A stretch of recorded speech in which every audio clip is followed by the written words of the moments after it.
តើកុងទីនគេលេងបែបម៉េចអ្នកទាំងអស់គ្នាប្រកាសជាធ្លាប់ឮការលេងកុងទីនប៉ុន្តែភាគច្រើនយើងមិនដឹងរបៀបលេងនោះទេឥឡូវយើងនឹងស្វែងយល់អំពីប្រវត្តិកុងទីនកុងទីនមានដើមកំណើតមកពីប្រទេសអ៊ីតាលីដែលលោកមានឈ្មោះថា Lorenzo de Tontin ដែលលោកបានបង្កើតវានៅឆ្នាំ600ជាងនេះឯប្រទេសបារាំងដែលពាក្យថាតុងទីននេះយកមកពីភាសាបារាំងនោះឯងឥឡូវយើងនឹងនិយាយអំពីរបៀបលេងឧទាហរណ៍មានមនុស្ស10នាក់បានវិនិយោគ$100នោះលុយសរុបមាន$1000ហើយគេយក$1000នោះទៅវិនិយោគក្រុមហ៊ុនមួយហើយចំណូលពីក្រុមហ៊ុនមកវិញគឺ$1000ដដែលហើយ$1000នោះចែកទៅមនុស្ស10នាក់ដែលវាទទួលបានម្នាក់100ដដែលប៉ុន្តែបើសិនជាសមាជិកណាមួយនៃកុងទីននោះបានស្លាប់លុយ$1000គេចែកតែ9នាក់ប៉ុណ្ណោះដូចនេះ9នាក់នោះទទួលបាន$111ដូចនេះកុងទីនអឺរ៉ុបគេគិតពីការវិនិយោគវិញឆ្ងាយចុះបើសួរថាចូលវិនិយោគធម្មតាមិនចំណេញជាងបាទវាអាចចំណេញជាងមែនប៉ុន្តែសម្រាប់អ្នករស់បានយូរគេគិតថាការវិនិយោគនេះគឺល្អឧទាហរណ៍ថាសមាជិក9នាក់ដទៃទៀតបានស្លាប់នោះគ្រប់ភាគរយទាំងអស់បានមកដល់យើងទាំងអស់ដែលលុយដើមរបស់យើងតែ10%ប៉ុណ្ណោះនេះហើយជាការចំណេញរបស់តុងទីនប៉ុន្តែបើសិនយើងជាសមាជិកចុងក្រោយហើយយើងបានស្លាប់តើតុងទីននោះអាចបន្តមកដល់កូនយើងដែរទេចម្លើយគឺអត់ទេដោយសារវាភាគច្រើនជាការវិនិយោគនៅរដ្ឋាភិបាលប៉ុណ្ណោះ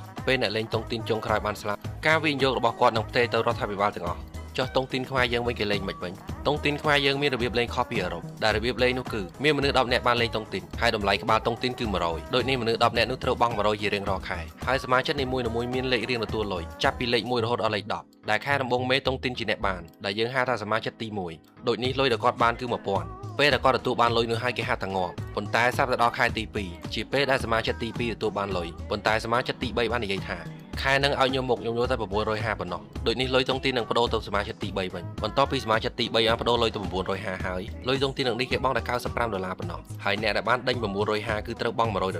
ដែលគាត់ខាតអស់$50រាល់ខែដែលគេបានចំណេញពីគាត់ម្នាក់$5នេះហើយជារបៀបដែលគេលេងតុងទីននៅខ្មែរយើងហើយតុងទីនម្នាក់ចង់ចំណេញនោះតែអ្នកបកការអត់ធ្មត់បើសិនជាអ្នកមិនអត់ធ្មត់ទេអ្នកនឹងខាតជារៀងរាល់ខែប៉ុន្តែអ្វីដែលខ្ញុំនិយាយមិនប្រកាសថាត្រូវនោះទេនៅតំបន់នីមួយៗតុងទីនគេលេងខុសគ្នា